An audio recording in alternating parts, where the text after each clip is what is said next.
A day in my life as a full-time employee. Isang gabi na naman ang nairaos kaya tulalay na ang auntie nyo. Diyos ko, sa mga oras na nga na yan ay gusto ko nang umuwi at matulog na. Para na nga akong lasing sa antok dyan, pero kailangan ko munang bumili ng ulam dahil wala nga akong uulamin sa tanghali at gabi. Diyos me, daily routine ko na yata ang pagbili ng ulam bago umuwi dahil wala kang malapit na palengke dun sa inuuwian kong apartment. Dumaan nga pala muna ako dito sa bahay nila mama dahil binisita ko itong kapatid kong napakakulit.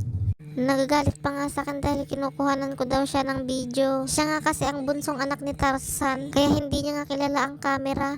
Diyos ko day, kahit silipin mo ang ulo niyan, pinupugaran talaga ng kuto. At sa mga oras nga na ito ay umuwi na rin ako at bumiyahe na pauwi ng apartment. Dahil anong oras na rin nga iyan at yung mata ko ay bagsak na din talaga. At eto na nga mga ante, nakauwi na nga ako ng apartment. Bago nga ako matulog ay lulutuin ko muna itong ulam na binili ko. Dahil tinesting ko din nga itong binili kong kawali. Multi-purpose na nga rin ito at pwede ka nang magprito at magluto ng maraming sabaw. May kasama na nga rin itong 3 sandok, yung isa pang salok ng sabaw.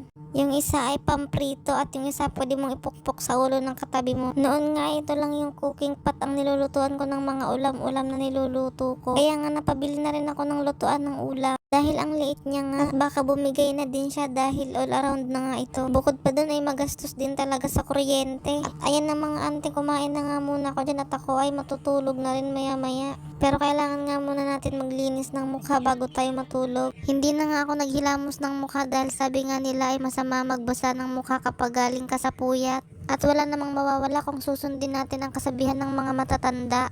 Kaya cleanser na nga lang ang ginagamit ko at itong serum ng Honest Glow. Simula talaga gumamit ako ng Rejuve, itong Honest Glow lang talaga ang hiniyangan ko. O siya, yan lang muna for today's video. Bye bye!